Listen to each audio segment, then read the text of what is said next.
ferai une réponse en distinguant le structurel du conjoncturel.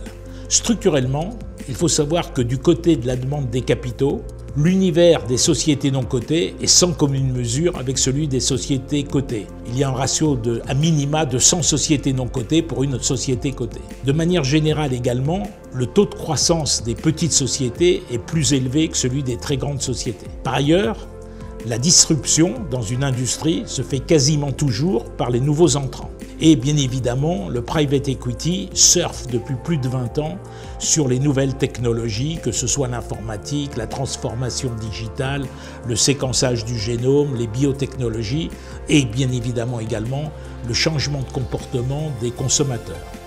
Enfin, le temps requis pour passer du statut de start-up au statut de grande société à forte valorisation se contracte constamment grâce aux capitaux apportés par le private equity qui permettent cette accélération.